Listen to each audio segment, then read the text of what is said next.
அஸ்ஸலாமு அலைக்கும் வரஹ்மத்துல்லாஹி வபரகாத்துஹு. அல்லாஹு தாலா இந்த வசனத்தில் ஒரு மிகப்பெரிய விஷயத்த சொல்கிறான். என்ன அப்படின்னாக்கா, உங்களுடைய உள்ளத்தில் நீங்கள் சில விஷயங்களை மறைச்சி வச்சுக்கிட்டாலும், அதை வெளிப்படுத்தினாலும் சரி, மறைச்சி வச்சாலும் சரி, அதை பற்றி நாளைக்கு அல்லாஹு தாலா கேள்வி கேட்பான் அப்படின்னு சொல்கிறான்.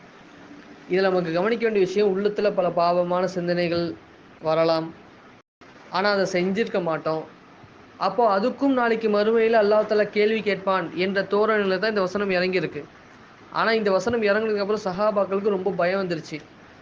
ஏன்னா அவன் மனசுல நினைச்சா கூட, ஒரு பாவத்தை நினைச்சா கூட பாவம் எழுதப்படுமா, செய்யலைனா செய்யலை, ஆனால் நினைச்சிட்டான் பாவம் எழுதப்படுமா சொல்லி ரொம்ப சஹாபாக்கள் ரொம்ப கஷ்டப்பட்டாங்க.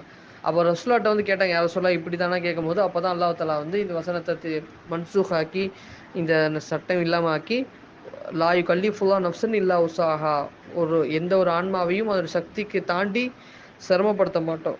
அந்த அடிப்படையில் உள்ளத்தில் தோன்றக்கூடிய விஷயங்களுக்கு பாவம் கிடையாது, ஆனால் அதை செயல்படுத்தினா அப்படின்னாக்கா அதுக்கு பாவம் எழுதப்படும் அப்படின்னு சொல்லி இப்னு அப்பாஸ் ரலியல்லாஹு அவர்கள், முஜாஹித் ரஹ்மத்துல்லாஹி போன்ற முஃபஸ்ஸிர்கள் தெளிவுபடுத்துகிறாங்க.